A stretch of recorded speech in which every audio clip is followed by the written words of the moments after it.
Hello guys, MS வேர்டில் shape எப்படி வரைகிறது, அதுக்கு எப்படி கலர் கொடுக்கறது, ஷேப் அவுட்லைன் எப்படி கலர் கொடுக்கறது, இதெல்லாமே இந்த வீடியோவில் பார்ப்போம்.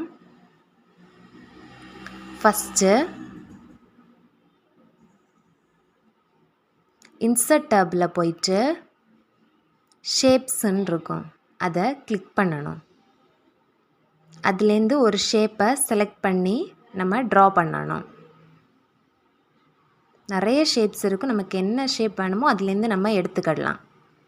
ஷேப்பை ட்ரா பண்ணதுமே ஒரு டேப் ஓப்பன் ஆகும். நம்ம ஷேப்பை கிளிக் பண்ணால் ஒரு டேப் அங்கே ஓப்பன் ஆகும். ஃபார்மேட்டுங்கிற ஒரு டேப் ஓப்பன் ஆகும். அதில் தான் ஷேப்பை ஃபில் கலர் பண்ணுறதுக்கான ஆப்ஷன் இருக்கும். அந்த பக்கெட் மாதிரி இருக்கிறது தான் அந்த ஆப்ஷன்.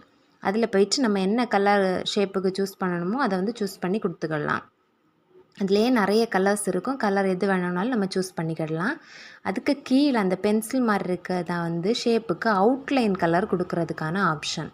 அதில் போய் நம்ம என்ன கலர் சூஸ் பண்ணுறோமோ அதில் அவுட்லைன் கலர் வரும். அவுட்லைனோட ஸ்ட்ரோக் அந்த கட்டி போடுறது அது இதுலேருந்து எடுத்துக்கிடலாம். நிறைய சைஸ் இருக்கும், நம்ம அதுலேருந்து செலக்ட் பண்ணி போட்டுக்கிடணும். போட்டுட்டு அதுலேருந்து கலர் வச்சுக்கிடலாம்.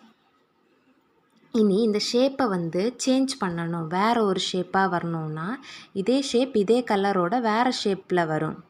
இதே கலரோட வேறு ஷேப்பில் வர்றதுக்கு அந்த ஷேப்ஸில் போயிட்டு நம்ம அதர் கலரை சூஸ் பண்ணிக்கிடணும். அதர் ஷேப்பை சூஸ் பண்ணிக்கிடணும். வந்துட்டு இனி இது என்னென்னா இதில் நிறைய கலர்ஸ் இருக்கும். ஷேப் ஸ்டைலில் நிறைய மாடல்ஸ் இருக்கும். இதில் நம்ம எது சூஸ் பண்ணாலுமே அதில் வந்துடும். இவ்வளோதாங்க. ஷேப்பை ட்ரா பண்ணணும். ஃபார்மட் டேப் ஓப்பன் ஆகும். அதில் போயிட்டு பக்கெட் மாதிரி இருக்கதான் ஷேப்பை ஃபில் பண்ணுறது. அதில் போய் ஃபில் பண்ணிக்கிடலாம். அடுத்த ஆப்ஷன் ஸ்ட்ரோக்கு, அதுக்கு எவ்வளோ வித்து வேணுமோ வச்சுக்கிடலாம். அதில் கலரை சூஸ் பண்ணிக்கிடணும்.